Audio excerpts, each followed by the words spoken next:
സ്വന്തം നിലനിൽപ്പിന് തന്നെ ഭീഷണിയാണെന്ന് തോന്നിയാൽ അത് കൂടെ പറഞ്ഞവനാണെങ്കിലും ജനിപ്പിച്ച തന്തയാണെങ്കിലും കൊന്നേക്കണം അല്ലേ?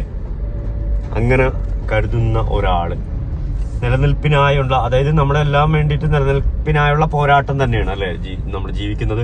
നിലനിൽപ്പിന് വേണ്ടിയിട്ടാണ് നമ്മൾ ജീവിക്കുന്നത്, ബിസിനസ് ചെയ്യുന്നത്, പഠിക്കുന്നത്, അതുപോലെ ഓരോരോ കാര്യങ്ങൾ ചെയ്യുന്നത്, ഓരോരോ ജോലികൾ ചെയ്യുന്നത്, എല്ലാം തന്നെ നമ്മുടെ നിലനിൽപ്പിന് വേണ്ടിയിട്ടാണ്. ആ നിലനിൽപ്പിന് ഭീഷണി എന്ന് പറയുമ്പോഴത്തേക്ക് നമുക്ക് പല രീതിയിലുള്ള പ്രതിസന്ധികൾ നമുക്ക് വരാം അല്ലെ? ആ പ്രതിസന്ധികൾ വരുമ്പോഴത്തേക്കും നമ്മൾ അവരെ നിഷ്കരുണം കൊന്ന് മുന്നേറുക എന്നുള്ളത്, അതായത് അവരെ നശിപ്പിച്ചിട്ടാണെങ്കിലും മുന്നോട്ട് പോവുക എന്നുള്ള ഒരു പ്രവണത, അതൊരു നല്ല പ്രവണതയാണോ? എനിക്കതേ ചോദിക്കാനുള്ളൂ.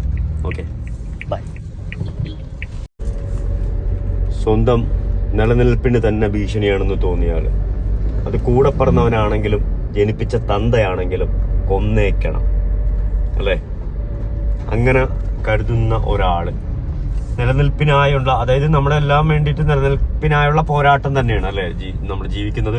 നിലനിൽപ്പിന് വേണ്ടിയിട്ടാണ് നമ്മൾ ജീവിക്കുന്നത്, ബിസിനസ് ചെയ്യുന്നത്, പഠിക്കുന്നത്, അതുപോലെ ഓരോരോ കാര്യങ്ങൾ ചെയ്യുന്നത്, ഓരോരോ ജോലികൾ ചെയ്യുന്നത്, എല്ലാം തന്നെ നമ്മുടെ നിലനിൽപ്പിന് വേണ്ടിയിട്ടാണ്. ആ നിലനിൽപ്പിന് ഭീഷണി എന്ന് പറയുമ്പോഴത്തേക്ക് നമുക്ക് പല രീതിയിലുള്ള പ്രതിസന്ധികൾ നമുക്ക് വരാം അല്ലെ? ആ പ്രതിസന്ധികൾ വരുമ്പോഴത്തേക്കും നമ്മൾ അവരെ നിഷ്കരുണം കൊന്ന് മുന്നേറുക എന്നുള്ളത്, അതായത് അവരെ നശിപ്പിച്ചിട്ടാണെങ്കിലും മുന്നോട്ട് പോവുക എന്നുള്ള ഒരു പ്രവണത, അതൊരു നല്ല പ്രവണതയാണോ? എനിക്കതേ ചോദിക്കാനുള്ളൂ. Okay, by.